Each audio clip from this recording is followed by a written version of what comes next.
हमारे कोर्स का चैप्टर 22 है how to edit and delete company ledger items and entry. देखिए, पिछले चैप्टर्स तक हमने कंपनी भी क्रिएट करना सीख लिया है, लेजर भी क्रिएट करना सीखा है, आइटम भी क्रिएट करना सीखा है और एंट्री भी करना सीखा है। अब सवाल ये है कि बाई चांस अगर हमसे कंपनी क्रिएट करते वक्त कुछ गलती हो गई है, या लेजर क्रिएट करते वक्त, या आइटम क्रिएट करते वक्त, या कोई भी एंट्री करते वक्त किसी तरह की कोई गलती हो गई है, कुछ हमने गलत इंफॉर्मेशन डाल दी है, तो उसको कैसे सुधार सकते हैं। तो इस वीडियो में आज हम यही सीखने वाले हैं। तो बिना किसी भी कंपनी लेजर आइटम या एंट्री को एडिट या डिलीट करने के दो तरीके हैं। पहले तरीके को बोलते हैं प्राइमरी तरीका और दूसरे तरीके को बोलते हैं सेकेंडरी या अल्टरनेट तरीका। तो सबसे पहले हम कंपनी को एडिट और डिलीट करना सीखेंगे। उसके लिए जिस भी कंपनी को आपको एडिट या डिलीट करना है उस कंपनी को ओपन कर लेना है। उससे पहले मैं आपको ये बता देता हूँ कि अगर मान लीजिए इस कंपनी को मुझे बंद करना हो और दूसरी कंपनी क्रिएट करनी हो या दूसरी कंपनी ओपन करनी हो तो वो कैसे कर सकते हैं।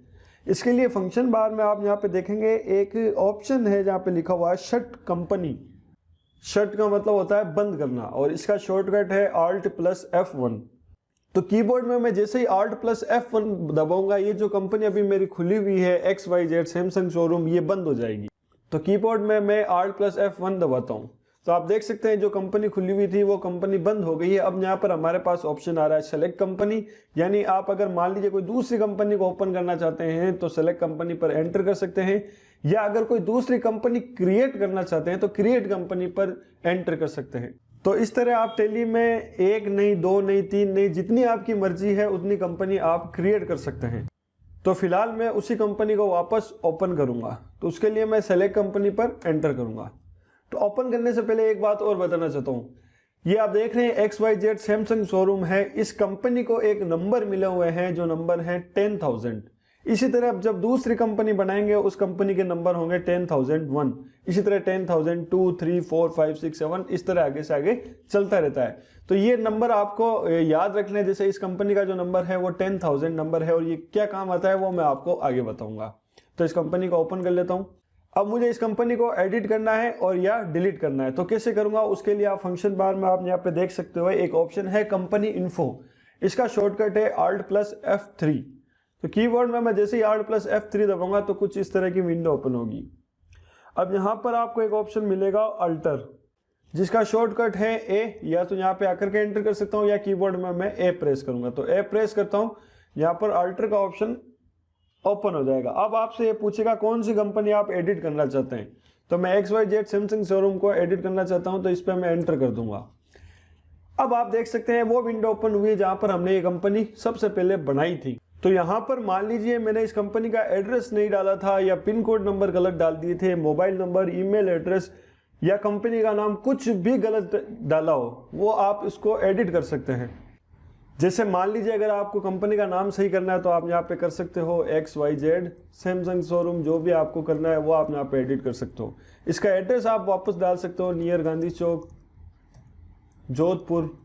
पिन कोड नंबर आप चाहें तो पिन कोड नंबर भी डाल सकते हैं यहाँ पे, और इसी तरह phone number, mobile number, email address, website, जो भी आपने कुछ भी गलत किया है वापस आप इंप्रूव कर सकते हो यहाँ पे। तो सारी इंफॉर्मेशन सही करने के बाद में आपको आखिर तक एंटर दबाना है, और जब आप लास्ट में आओगे तब आपसे पूछेगा सेव यस और नो। जैसे ही आप एंटर कर दोगे आपकी कंपनी जो आपको जो एडिट करनी थी वो पूरा इंप्रूवमेंट इसमें हो जाएगा। तो ये तो है, इस तरह से कंपनी को एडिट कर सकते हैं। आप कंपनी को डिलीट कैसे कर सकते हैं? डिलीट करने के लिए यही इसी विंडो पर आपको Alt+D दबाना है। डिलीट करने का शॉर्टकट है Alt+D। तो जैसे ही मैं Alt+D दबाऊंगा, यहाँ पर आपसे ये पूछेगा डिलीट यस और नो। जैसे ही आप एंटर करोगे तो एक बार फिर से आपसे कंफर्मेशन पूछेगा कि आप श्योर हो कि इस कंपनी को डिलीट करना चाहते हो। तो जैसे ही एंटर कर दोगे आपकी ये कंपनी डिलीट हो जाएगी। आपने जितना भी काम किया था वो सारा का सारा काम इस कंपनी के साथ में डिलीट हो जाएगा। तो ये तो है कंपनी डिलीट करने का प्राइमरी तरीका। अब बताता हूं मैं आपको सेकेंडरी तरीका। कंपनी को सेकेंडरी तरीके से डिलीट करने के लिए आपको उस फोल्डर को ओपन करना है जहां पर आपका टैली इंस्टॉल है। तो हमारा टैली इंस्टॉल है D फोल्डर में और tally.erp9 फोल्डर में, यहां पर हमारा टैली इंस्टॉल है। तो इसको मैं ओपन कर लेता हूं। अब यहाँ पर आपको एक फोल्डर मिलेगा डाटा फोल्डर, यानी आपकी कंपनी का डाटा जिसमें सेव है वो फोल्डर आपको यहाँ पे मिलेगा, जैसे यहाँ पे डाटा फोल्डर। तो इसको मैं ओपन कर लेता हूँ। अब देखिए यहाँ पर है ये 10,000 फोल्डर। मैंने आपको बोला था, मैं आपको बताऊंगा कि ये जो नंबर है 10,000, 10,000, 1, 2, 3, ये कहाँ पे काम आते हैं। तो ये जो 10,000 है यही मेरी कंपनी है XYZ सैमसंग शोरूम। तो अगर इस 10,000 फोल्डर को मैं डिलीट करना चाहूँ तो जैसे ही मैं कीबोर्ड में डिलीट प्रेस करूंगा तो मेरी जो 10,000 नंबर वाली जो कंपनी है यानी XYZ सैमसंग शोरूम वो डिलीट हो जाएगी। तो ये है कंपनी डिलीट करने का सेकेंडरी तरीका। अब हम लेजर को एडिट और डिलीट करने का प्राइमरी और सेकेंडरी तरीका देखते हैं। तो सबसे पहले प्राइमरी तरीका देखते हैं। तो उसके लिए आपको गेटवे ऑफ टेली पर एक ऑप्शन मिलेगा मास्टर्स। इसके अंडर में जो सबसे पहला ऑप्शन है अकाउंट्स इन्फो, इस पर आपको करना है एंटर। और फिर यहाँ पर 3 ऑप्शन है ग्रुप, लेजर और वाउचर। तो अभी तक हमने लेजर क्रिएट करना सीखा है, ग्रुप और वाउचर क्रिएट करना नहीं सीखा है। तो अब आपको यहाँ पर लेजर पर आकर के एंटर करना है। अब आपको मिलेगा देखिए 2 ऑप्शन मिलेगा, एक है सिंगल लेजर और एक है मल्टीपल लेजर। और इन दोनों के नीचे 3 ऑप्शन है, एक है क्रिएट, एक है डिस्प्ले और एक है अल्टर। क्रिएट का मतलब नया लेजर क्रिएट करना, डिस्प्ले का मतलब जो लेजर क्रिएट किया हुआ है उसको देखना, और अल्टर का मतलब जो लेजर क्रिएट किया हुआ उसको या तो एडिट करना या डिलीट करना। तो आप यहां से भी कोई लेजर क्रिएट कर सकते हैं। ये है लेजर क्रिएट करने का प्राइमरी तरीका, और मैंने जो आपको एंट्री में बताया था वो था सेकेंडरी तरीका। तो अब मान लीजिए कोई लेजर मुझे एडिट करना है या डिलीट करना है, उसके लिए मैं यहाँ पे सिंगल लेजर या मल्टीपल लेजर दोनों में से किसी एक को ओपन कर लूंगा, लेकिन मैं आपको सिंगल लेजर वाला जो है उसको रिकमेंड करूंगा कि आप इसको यूज करें। तो सिंगल लेजर में जो अल्टर का ऑप्शन है उस पर आकर के एंटर करूंगा। अब यहां पर मैंने जितने भी लेजर बनाए हैं उन सब की लिस्ट आ जाएगी।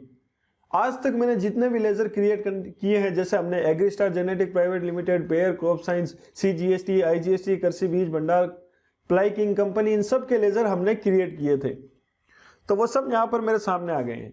अब मान लीजिए जिसको भी मुझे एडिट या डिलीट करना है उस लेजर को मैं ओपन करूंगा। For example SGE Electromart India private limited, इसको मैं एडिट करना चाहता हूं। तो SGE Electromart India private limited, इसको ओपन कर लूंगा, एंटर करके इसको ओपन कर लूंगा। अब मान लीजिए इसका मैंने ग्रुप गलत ले लिया था, एड्रेस गलत टाइप कर दिया था या GST नंबर गलत टाइप कर दिया था, किसी भी तरह का कुछ भी इंप्रूवमेंट आप कर सकते हैं इसी विंडो पर। तो मान लीजिए मुझे इसका लेजर नाम चेंज करना है, तो मैं यहाँ SG इलेक्ट्रोमार्ट इंडिया प्राइवेट लिमिटेड यहाँ पे कर करके मैं एंटर कर दूंगा, तो मेरा यहाँ पे नाम चेंज हो जाएगा। इसी तरह अगर ग्रुप गलत ले लिया, मान लीजिए मैंने यहाँ पे सन्ड्री डेप्टर्स डाल दिया था और मुझे सन्ड्री क्रेडिटर्स करना है, तो मैं यहाँ पे सन्ड्री क्रेडिटर्स कर सकता हूँ। इसी तरह एड्रेस गलत डाल दिया तो एड्रेस सही कर सकता हूँ। Country, state, pin code, GST number, कुछ भी गलत इंफॉर्मेशन डालिए वो यहाँ पे सही हो सकती है। तो इसमें भी सिंपली आपको क्या करना है, सारी इंफॉर्मेशन सही करने के बाद में आपको लास्ट में आकर के इसको वापस सेव कर देना है। जैसे ही आप सेव कर दोगे ये आपका लेजर जो है सेव हो जाएगा, इंप्रूवमेंट हो जाएगा। तो ये तो है एडिट करने का प्राइमरी तरीका। अब मैं बताता हूँ इसको डिलीट कैसे कर सकते हैं। डिलीट करने के लिए वही आपको शॉर्टकट है, इसको ओपन करके Alt+D दबाना है। तो जैसे Alt+D दबाओगे आपके सामने एक विंडो ओपन हो जाएगी, डिलीट येस और नो। लेकिन उससे पहले मैं आपको ये बात बता देता हूं कि कोई भी लेजर या कोई भी आइटम जिस पर आप एंट्री कर चुके हो, हमने SG इलेक्ट्रोमार्ट इंडिया प्राइवेट लिमिटेड की एक परचेज की एंट्री की थी, जब तक वो एंट्री आप डिलीट नहीं कर दोगे तब तक ये लेजर डिलीट नहीं होगा। आप समझ रहे हैं ना, लेजर क्यों डिलीट नहीं होगा? क्योंकि SG इलेक्ट्रोमार्ट इंडिया प्राइवेट लिमिटेड से एंट्री की हुई है। अगर मान लीजिए ये लेजर डिलीट हो जाता है तो मेरी जितनी भी एंट्रियां की हुई है उस पर गलत इफेक्ट पड़ेगा।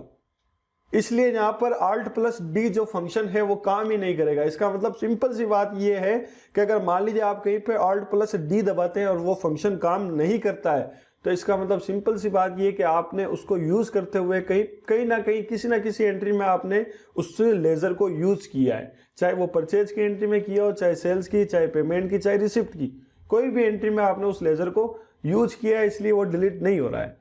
तो सिंपल सी बात है, अगर हम इस लेजर को डिलीट करना चाहते हैं तो पहले उन सभी एंट्रियों को डिलीट करना पड़ेगा। और एंट्री को हम क्यों डिलीट करेंगे उसके लिए भी हमारे पास एक रीजन होना चाहिए कि मैं एंट्री को क्यों डिलीट करना चाहता हूँ। तो इस तरह से हम लेजर को एडिट और डिलीट कर सकते हैं। ये है प्राइमरी तरीका। अब मैं आपको बताता हूँ सेकेंडरी तरीका। उससे पहले मैं आपको आइटम को एडिट करने का प्राइमरी तरीका बताता हूँ। तो लेजर और आइटम दोनों को एडिट करने का सेकेंडरी तरीका मैं आपको एक साथ ही बता दूंगा। तो अब मान लीजिए मुझे कोई आइटम है जो मैंने गलत बना दिया है, उसको मुझे एडिट करना है, तो किस तरह कर सकता हूं? उसके लिए यहाँ पर आपको मास्टर के अंडर में एक ऑप्शन मिलेगा इन्वेंटरी इन्फो, ठीक है, आपको इस पर एंटर करना है। इन्वेंटरी इन्फो में क्या करना है, मुझे स्टॉक आइटम जो है उसको एडिट करना है। तो यहाँ पर आपको ऑप्शन मिलेगा स्टॉक आइटम, जिसका शॉर्टकट है आई। तो इस पर मैं एंटर करूंगा और यहाँ पे भी वही ऑप्शन है, अगर आप कुछ नया क्रिएट करना चाहते हैं तो क्रिएट कर सकते हैं, डिस्प्ले देखना चाहते हैं तो डिस्प्ले पर एंटर कर सकते हैं, या एडिट करना चाहते हैं तो अल्टर पर। तो मान लीजिए मुझे कोई आइटम एडिट करना है, तो यहाँ पे मैं अल्टर पर एंटर करूंगा, तो मेरे सामने जितने भी आइटम मैंने आज तक बनाए हैं वो सब ओपन हो जाएंगे। अब इसमें से कोई भी आइटम मैं एक बार ओपन कर लेता हूँ। ये वही विंडो जहाँ पर हम जिस तरह हमने आइटम क्रिएट करना सीखा था। तो अब यहाँ पर भी आप आइटम को एडिट कर सकते हैं, चाहे आपने आइटम का नाम गलत डाल दिया है तो आप यहाँ पे चेंज कर सकते हैं। ग्रुप अगर आपने गलत डाल दिया तो ग्रुप भी चेंज कर सकते हैं। ये जैसे ये आइटम का नाम है, मैं यहाँ पे कर देता हूँ बीटेल CE51। तो मान लीजिए मैंने ये आइटम का नाम चेंज कर दिया। इसी तरह ग्रुप मान लीजिए ये 12% का आइटम है और मैंने गलती से 18% डाल दिया, तो यहाँ पे 12% पे आकर के हम एंटर कर सकते हैं। लेकिन यूनिट को हम एक बार कोई आइटम बनाने के बाद में अगर एक बार कोई आइटम की एंट्री कर दी तो यूनिट को हम चेंज नहीं कर सकते। अगर मान लीजिए ये बीटेल CE51 है जो पीस में आता है और हमने किलोग्राम में ले लिया और उसमें कोई एंट्री कर दी, तो अब मैं चाहता हूं कि किलोग्राम को हटा करके पीस करना चाहता हूं, तो उसके लिए आपने जितनी भी बीटेल CE51 को यूज करते हुए जितनी भी परचेज की एंट्री की या सेल की एंट्री की है उन सबको डिलीट करना पड़ेगा। उसके बाद में ही आप यूनिट को चेंज कर सकते हो, उससे पहले नहीं कर सकते। अब इसी तरह मान लीजिए मैंने इसके HSN नंबर या GST डिटेल गलत डाल दिए, तो वो भी यहाँ से हम चेंज कर सकते हैं। तो इसमें भी किसी भी तरह का इंप्रूवमेंट किया जा सकता है। तो आपको सिंपली इसमें भी एडिट करके इसको वापस दोबारा से सेव कर देना है, और जैसे ही आप लास्ट में आओगे ये आपसे पूछेगा सेव यस और नो, तो जैसे ही आप एंटर करोगे आपका आइटम भी जो है एडिट हो जाएगा। आपने जिस भी तरह की गलती की है वो इंप्रूवमेंट हो जाएगा। और डिलीट अगर करना हो तो आइटम को भी डिलीट करने के लिए यहाँ पर Alt+D दबाना पड़ता है, लेकिन यहाँ पे भी Alt+D का फंक्शन जो है वो काम नहीं करेगा। रीज़न ये है कि हमने बीटेल CE51 आइटम की एंट्री की हुई है, इसलिए अगर आपको ये आइटम डिलीट करना है तो सबसे पहले परचेज की एंट्री डिलीट करनी पड़ेगी। और परचेज की एंट्री डिलीट करने के लिए आपके पास में एक रीज़न होना चाहिए कि आप परचेज की एंट्री क्यों डिलीट करना चाहते हैं। तो ये था लेजर और आइटम को एडिट करने का या डिलीट करने का प्राइमरी तरीका। अब मैं आपको बताता हूं सेकेंडरी तरीका। सेकेंडरी तरीका क्या है कि मान लीजिए हम कोई भी एंट्री कर रहे हैं, जैसे मैं यहाँ पे परचेज की एंट्री कर रहा हूं, और परचेज की एंट्री करते करते जैसे मैंने यहाँ पे कोई भी इनवॉइस नंबर डाल देता हूं, और यहाँ पर मैं एक लेजर लेता हूँ एग्रीस्टार जेनेटिक प्राइवेट लिमिटेड। तो यहाँ पर मुझे पता चलता है कि एग्रीस्टार जेनेटिक प्राइवेट लिमिटेड की मान लीजिए स्पेलिंग गलत है और मुझे इसको एडिट करना है। तो प्राइमरी तरीके अगर आप यूज करते तो उसके लिए आपको सबसे पहले वापस गेटवे ऑफ टैली में जाना पड़ेगा, फिर आपको वापस अकाउंट इन्फो में जाना पड़ेगा, फिर लेजर में जाना पड़ेगा, फिर आपको अल्टर में जाना पड़ेगा, तब जाकर के आप कोई इस लेजर को एडिट कर सकते हो। लेकिन क्यों ना एक ऐसा शॉर्टकट हो कि मैं इस लेजर को यहाँ के यहीं एडिट कर दूं। तो उसके लिए आपको क्या करना है, वापस बैक जाना है, इस लेजर के ऊपर आना है और इस पर आकर के आपको Ctrl+Enter दबाना है। Ctrl+Enter, जैसे आप Ctrl+Enter दबाओगे तो ये लेजर जो है जहां पे हम लेजर क्रिएट करते हैं वो विंडो ओपन हो जाएगी, और आप यहाँ पे देख सकते हो लिखा हुआ लेजर अल्ट्रेशन सेकेंडरी। तो ये है सेकेंडरी तरीका। अब यहाँ पर आपको जो भी चेंजेस करने हैं आप कर सकते हो, चाहे वो एड्रेस में करने हैं, चाहे GST नंबर में करने हैं, किसी भी तरीके से आपको चेंजेस करने हैं तो आप यहाँ से कर सकते हो। और डिलीट भी करना हो तो आप यहीं पे Alt+D दबा सकते हो। तो Alt+D दबाओगे तो डिलीट भी हो जाएगा, लेकिन ये डिलीट नहीं होगा। क्यों? क्योंकि परचेज की एंट्री हमने इस लेजर को यूज करते हुए पहले से की हुई है। तो मैं इसको वापस बैक ले लेता हूँ और एंटर करता हूँ। इसी तरह मान लीजिए ये परचेज एग्जेम्प्टेड है, इसको भी मुझे एडिट करना है, तो इसको भी मैं पीछे आऊंगा, यहाँ पर इस पे आकर के फिर यहाँ Ctrl+Enter दबाऊंगा, तो इसको भी आप देख सकते हैं यहाँ पे एडिट कर सकते हैं। तो इसकी भी लेजर अल्ट्रेशन की सेकेंडरी विंडो यहाँ पे ओपन हो गई है। तो आप चाहें तो इस लेजर का नाम चेंज कर सकते हैं, ग्रुप चेंज कर सकते हैं, या कुछ दूसरी भी डिटेल अगर आप चेंज करना चाहें तो कर सकते हैं। तो मैं वापस बैक आ जाऊंगा। अब मैं एंटर दबाऊंगा। मान लीजिए किसी आइटम को मैं सेलेक्ट करता हूँ और मुझे यहाँ पे पता चलता है कि बीटेल C51 है जो इसकी मैंने स्पेलिंग गलत कर दी है या गलत ग्रुप में डाला हुआ है, किसी भी तरह का कोई भी अल्टरेशन करना है तो इसमें भी यही करना है, आपको इस आइटम पे आना है पहले और फिर यहाँ पे Ctrl+Enter दबाना है। तो आप देख सकते हैं यहाँ पर स्टॉक आइटम अल्टरेशन की सेकेंडरी विंडो यहाँ पे ओपन हो जाएगी। तो यहाँ पर आप ग्रुप भी चेंज कर सकते हैं, HSN नंबर वगैरह या टैक्स डिटेल भी आपको चेंज करनी है तो वो भी कर सकते हैं, और डिलीट करना हो तो डिलीट करने के लिए Alt+D दबा सकते हैं, आपका आइटम जो है वो डिलीट हो जाएगा। तो ये है लेजर और आइटम को एडिट या डिलीट करने का सेकेंडरी तरीका। उम्मीद करता हूं कि आपको समझ में आया होगा। तो अब देखते हैं हम किसी भी एंट्री को किस तरह से एडिट या डिलीट किया जा सकता है। मान लीजिए मैंने कोई एंट्री की थी, 500 रुपए की कोई एंट्री की थी जो गलती से 1000 रुपए की हो गई है, 500 रुपए की करनी थी 1000 की हो गई है, तो उसको कैसे चेंज कर सकते हैं। तो उसके लिए मान लीजिए अगर आपको परचेज की एंट्री चेंज करनी है तो परचेज रजिस्टर ओपन करना पड़ेगा, सेल्स की एंट्री करनी है तो सेल्स रजिस्टर ओपन करना पड़ेगा। तो अभी तक हमने परचेज की एंट्री की है तो परचेज रजिस्टर ओपन करते हैं, उसके लिए डिस्प्ले, अकाउंट्स बुक और परचेज रजिस्टर, जिसका शॉर्टकट है DAP। मैंने डायरेक्ट यहाँ पर DAP शॉर्टकट यूज किया है। अब मान लीजिए मुझे उस परचेज की एंट्री को खोलना है। मान लीजिए ये परचेज की एंट्री है प्लाई किंग कंपनी, ठीक है, 1 जनवरी को मैंने परचेज की थी, इसकी मैंने कहीं पर रेट गलत डाल दी है तो आप रेट चेंज कर सकते हैं, या क्वांटिटी गलत डाल दी है तो क्वांटिटी चेंज कर सकते हैं। जैसे मान लीजिए मैं यहाँ पर आता हूँ, एंटर करता हूँ, मान लीजिए यहाँ पे 40 क्वांटिटी नहीं थी, 50 थी, तो मैं यहाँ पे आकर के 50 करके एंटर कर दूंगा तो मेरी क्वांटिटी 50 हो गई। प्राइस मान लीजिए इसकी 142.85 नहीं थी, 150.65 थी, तो मैं यहाँ पर 150.65 करके एंटर कर दूंगा। तो इसी तरह PVC जॉइंटर्स जो है उसकी भी आप क्वांटिटी चेंज कर सकते हो और प्राइस भी चेंज कर सकते हो, और इसको वापस आखिर तक एंटर आपको प्रेस करना है, और लास्ट में आकर के ये आपसे पूछेगा सेव यस और नो। जैसे ही आप एंटर कर दोगे आपकी जो एंट्री जो आपसे गलत हुई थी वो सही हो जाएगी। तो ये तो है एंट्री को एडिट करने का तरीका। और अगर मान लीजिए इसको डिलीट करना हो तो डिलीट करने के लिए यहाँ पे Alt+D दबाऊंगा तो ये मुझसे पूछेगा डिलीट यस और नो। जैसे ही मैं एंटर दबाऊंगा तो मेरी ये जो एंट्री है वो एंट्री डिलीट हो जाएगी। तो दोस्तों ये था किसी भी कंपनी को, लेजर को और आइटम को या एंट्री को एडिट और डिलीट करने का तरीका।